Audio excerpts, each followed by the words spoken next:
አቤል እና ካመመሽ ሶፋ ላይ ተኛ ታዲያ እባክህን አቤል እዚህ ትንሽ ረፍት ላድርግ ርብቃ ቆይ በምን ቀን ነው ወደ ቤት የገባሽው አቤል እባክህን እየሞቀኝ ነው አይመለከተኝም ታዲያ ለምን ድፍት አትይኝ አቤል ማስታገሻውን ስጠኝ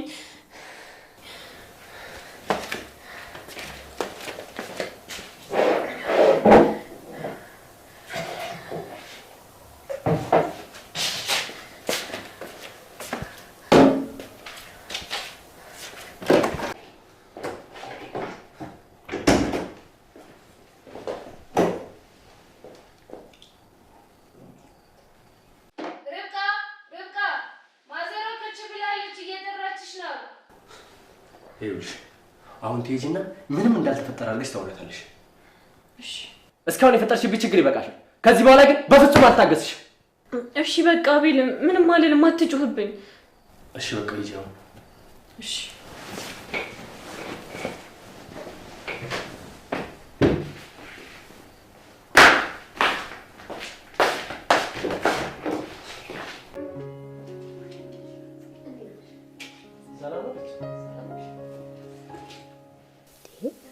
ጊዜ ሄደሽ እኮ ቤቱን ጭር አስባልሽው ይሄው መጣው ማም ዛሬ እንኳን መጣሽ የኔ ልጅ ጥፍታልሽ እኮ ርብቃ ውስጥ ናት መሰለኝ ልግባ እዚሁ ትመጣለች እኮ እዚሁ አጠብቂያትም እንዴ አይ ማሚ ብገባ ይሻለኛል አዎ ስለተኛች እዛው ትግባ እሺ በቃ የምትፈልጉት ነገር ካለ ደግሞ አዙ ብለሽ ጥረትሽ እሺ ማሚ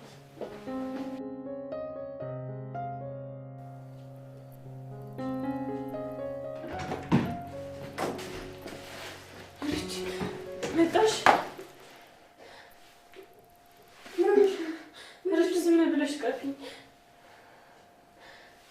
ቆይሽ ቁጭ ብዬ ነው ምንድነው ምን ተፈጠረ ርብቃ ባክሽ ንገሪኝ አታስጨንቂ ምንድነው እርጅ አሁን በቃኝ በጣም ከብዶኛል ለሱ በጣም ብዙ ነገር ሆኛለሁ ግን እሱ ሊረዳኝ አልቻለም አሁን ሳለዛም እንዴ ሰምኛለሽ ለሱ ቢሆን ለእናቱ ልጅ ሆነቱ ነው መረዳቸው እርጅ እባክሽን ለኔ ስትይ አታርጊው ከዚህ የበለጠ ጎዳብሻለሁ እርጅ እባክሽን አሁን ተነሽ እና ቁጭ በይና ሁሉ ነገር ንገሪኝ ምንድነው እርጅ ለኔ ማሰብ ጀምሯል ብዬ ሳስብ እንደማያስብልኝ ያሳየኛል ወዶኛል ስል ጥላቸውን ያሳየኛል ከሌላ ጊዜው ይበልጥ በጣም እየቀረበኝ ነው ብዬ ሳስብ ደግሞ ይርቀኛል ርብቃ ይበቃሻል ከሚገባው በላይ መስዋዕትነት ከፍለሻል እሱ ላንቺ የሚገባ ሰው አይደል ሰላም እንዴት ናችሁ ውድ የርብቃ ድራማ ቤተሰቦች ደህና ናችሁ ወይ እንኳን ወደ ቻናሌ በሰላም መጣችሁ ርብቃና ቤላ አሁን ላይ በጣም በኃይለኛው ተጣልተዋል እሱም ደግሞ እንግዲህ በባለፈው ክፍል ካያችሁ በክፍል 10 ላይ ማለት ነው አቤል ከመቲ ጋር ይጣሉና መቲ ስልኳ ላይ ሚስቴ የሚል ኮሜንት አጎት ተብየው ይልክላትና ያው አጎት አይደለም እና እንግዲህ በዛ ኮሜንት የተነሳ ሁሉ ጊዜ አጎቴ ነው የምትለው ሰውዬ ጭራሽ ሚስቴ ብሎ ሚሴጅ ይልክላታል ይሄን ነገር አቤል ያይና በጣም ይናደድና መቲን ባለችበት ትህቷ በጥፊ አቀጭቷ ሲሄድ መቲም እግሩን ይዛ እያለቀሰች ብትለምነውም እንደምታስበው አይደለም ብትለውም እሱ ግን ተናዶ ሄድና በጣም ይጠጣና ይሰክራን ከመጠን በላይ ማለት ነው እስከ ሌሊት ድረስ ወደ ቤት አልተመለሰም ነበር ርብቃም እንግዲህ ስትጠብቀው ቁጭ ብላ ታመሻለች በመጨረሻም ሲመጣ እንዴት ማለት ቁጭ ብላ ተኝታ ስለነበረ እኔ ሳልመጣ ትተኛለሽ እባክሽ ቀፊኝ እያለ በጣም እንዳዘነና እንደተከፋ ይነግራታል እሷም እንደ አላት ታቅፈዋለች እና ግን ቆይታ ኋላ ታስተኛዋለች ወደ መኝታው ወስደው ማለት ነው ምንም ራሱን አያውቅም ጥንብዝ ብሎ ነበር የሰከረው ማለት ነው እና እንግዲህ በዚህ መሃል ነበረ አብረን ካልተኛ ብሎ ሲያስገድዳት ያየ ነው አልፈልግም እባክህ ተወኝ ነገ የሚቆጭህን ነገር አታድርግ እባክህ ለምን ብትለው አይሆንም እኔን ማንም አይወደኝም እኔ እንደሆንኩኝ እያለ በግድ አስገድዶ አብሯት ከተኛ በኋላ በቃ ልክ ያን ሲያደርግ ነበር እኔ የፈራሁት ነገ ላይ ችግር ይፈጠራል በመካከላቸው እና እንግዲህ አንዳንድ ወንዶች በተለይ ሳያፈቅሯችሁ በስሜት በሆነ ነገር አብረዋችሁ ከተኙ እንደውም የባሰ ነው የሚጠሏችሁና ርብቃ እንግዲህ አቤል አስገድዷት አብሯት ካደረ በኋላ ጧት ላይ ሲነሳ ግን አብረው ተኝተው ሲያያት ይገሰግሳትና እንዴት አብረሽ ተኛለሽ ምን እያደረግሽ ነው ብሎ ይጮህባትና ስለ ጉዳዩ እንድታስረዳው ይጠይቃታል እሷም እንግዲህ እሱ ያደረገውን ነገር ብትነግረውም እና አንቺን ቢያትይም እንዴ ብትለውም እኔን ከአቅሜ በላይ ሆነ አይደል አስገድደህ ነው ትለዋለች። ጭራሽ የራሱን ጥፋት በሷ ላይ አድርጎ ያንቋሽሻትና ይሰድባት ጭራሽ ያዋርዳት ጀመረ። ርብቃም እንግዲህ ትታመማለች ማለት ነው። ጭራሽ ታማ ቤታቸው እንዳለ ተበጠበጠ።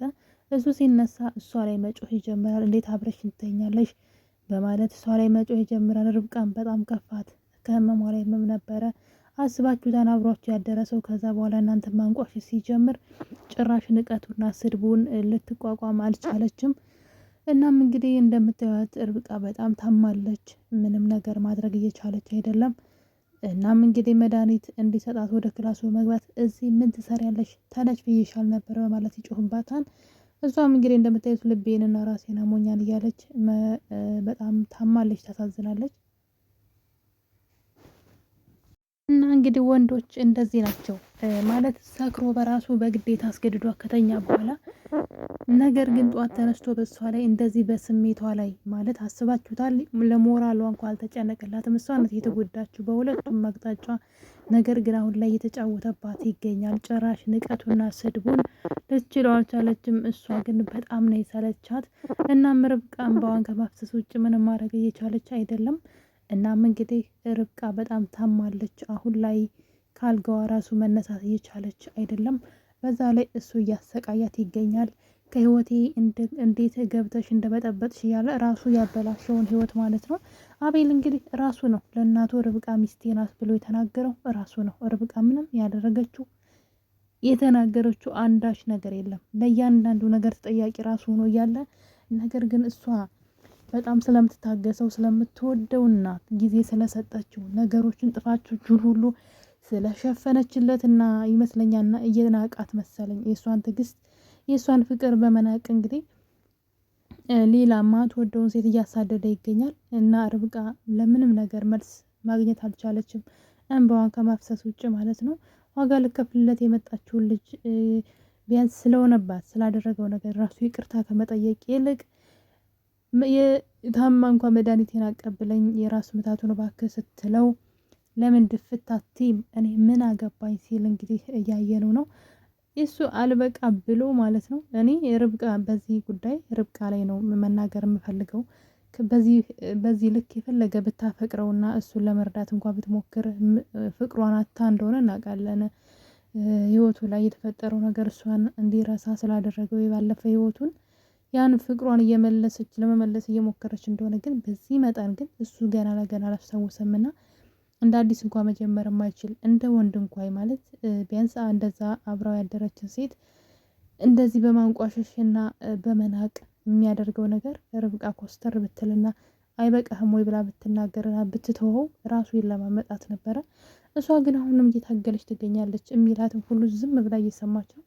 እናም እንግዲህ ከነጋ በኋላ ለእሷ ያለው ነገር ሁሉ ጥላቸው ጨምሯል። አሟት እንደዛ እየተሰቃየች ንቀቱ ልነግራችሁ አልችልም። ጭራሽ ብሎ መድኃኒት አምጥቶ እንኪን መድኃኒቱ ስጅላታል። ምንድን ነው ስትለው የእርግዝና መከላከያ ነው አለ። ድንገት እንኳን እንዳታረግዥ ማለት ስላደረገው ነገር የራሱ ጥፋት ራሱ የእሷ ጥፋት ነው የመሰለውና በጣም ነው የሚያሳዝነው።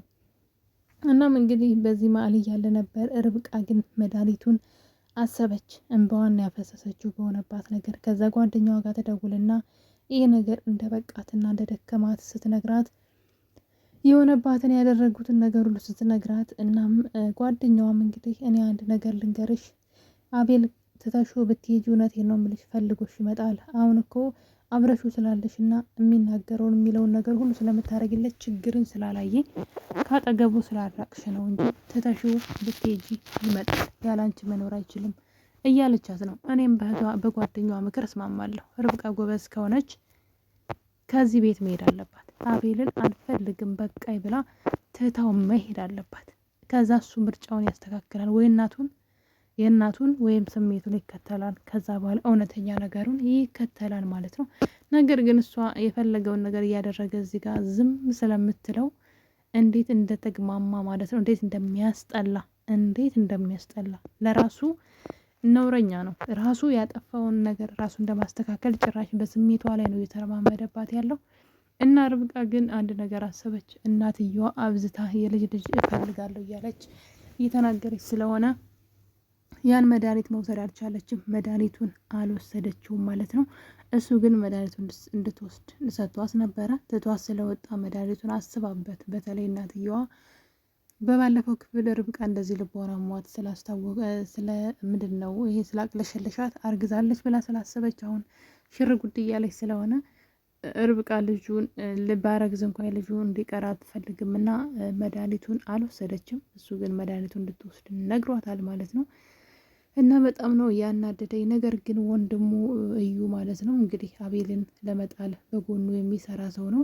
ከፍቅረኛው ጋር እየተዳራ በዛ ላይ ወንድምህ ነኝ እያለ የቤቱን ካርታ የሚፈልግ ሌባ ነው። ነገር ግን ከርብቃ ጋር ጓደኝነት ጀምሮ ሚስጥርሽን ንገሪ፣ ሚስጥሬን እነግርሻለሁ እያለ እንግዲህ ሚስጥሯን ሁሉ ነግረዋለች። አብረው እንዳደሩና እንዲሁ መድኃኒት እንደሰጣት ልጁ እንድታስወርደው ድንገት ብታረግዥ ብሎ እንደሰጣት ስትነግረው መድኃኒቱን ወሰድሽ ወይ እያለ እየጠየቃት ነበር። ርብቃ ግን ለሱ ማውራት አልነበረባትም። ወንድምየው ሆን ብሎ ተንኮል አስቦ ነው የቀረባት። መጠንቀቅ አለባት ብዬ አስባለሁ። እቅዷን ሁሉ እንዳያበላሽባት ማለት ነው። እና ርብቃ በጣም ነው ያሳዘነችኝ። አቤል ግን በጣም ባለጌ ነህ። በራስህ ስራ ጭራሽ ሴት ልጅ እንደዚህ ማድረግ፣ ለራስህ እግሯ ስር ተደፍተ ይቅርታ መጠየቅ ነበረብህ። ጭራሽ ተቃራኒ ሆኖ እና በጣም ነው ልቤን የነካችው። እኔ ግን ቆራጥ ሆና ትታው እንድትሄድ ነው መመክራት።